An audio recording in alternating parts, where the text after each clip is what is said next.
ഇവരെ പരാതിയെല്ലാം എഴുതി തന്നു. ഒരു 21 പേജ് പരാതി ഉണ്ടായിരുന്നു കറക്റ്റായിട്ട്. അത് ജയിലിൻ്റെ നിയമപ്രകാരം അത് രേഖപ്പെടുത്തുകയും ചെയ്തു. ഞാൻ ചോദിച്ചു ഇത് എന്താ ചെയ്യേണ്ടതെന്ന് ചോദിച്ചു. 21 പേജുണ്ടായിരുന്നു.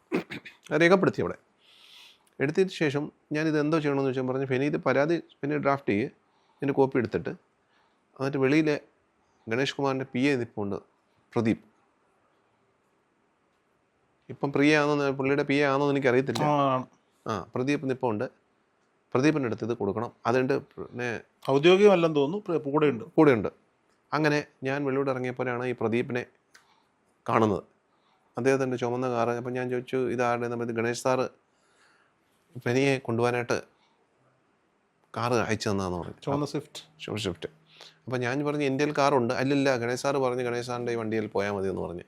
മറ്റേത് പിന്നെ വേറൊരു ആളുണ്ട്, അത് സാറിൻ്റെ വണ്ടി ഓടിച്ചുകൊണ്ട് പുള്ളി വന്നോളൂ എന്ന് ഞങ്ങളുടെ കൂടെ കയറാൻ പറഞ്ഞു.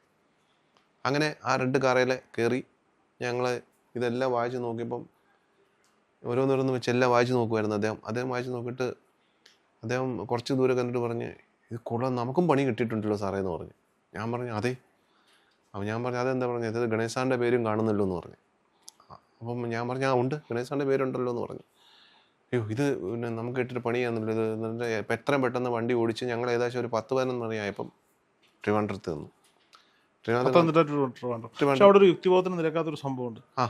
ഗണേഷ് കുമാറിന്റെ പേര് പരാതിയിലുണ്ടെങ്കിൽ സരിത എന്തിനായിരിക്കും ഗണേഷിന്റെ പിയോടൊപ്പം പോകാൻ പറഞ്ഞത്, അല്ലെങ്കിൽ അയാൾ കാത്തു നിൽക്കുന്നു എന്ന് പറഞ്ഞത്? എന്നോട് അകത്ത് വെച്ച് തന്നെ പറഞ്ഞായിരുന്നു ഇത്.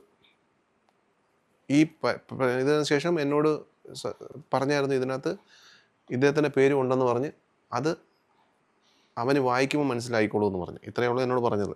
ചെറിയ ഭീഷണിയുടെ സ്വരം ഉണ്ടായിരുന്നു. അത് പറഞ്ഞു എന്നോട്. അത് അങ്ങനെ തന്നെ ഫെനിയും പറയണമെന്ന് പറഞ്ഞു.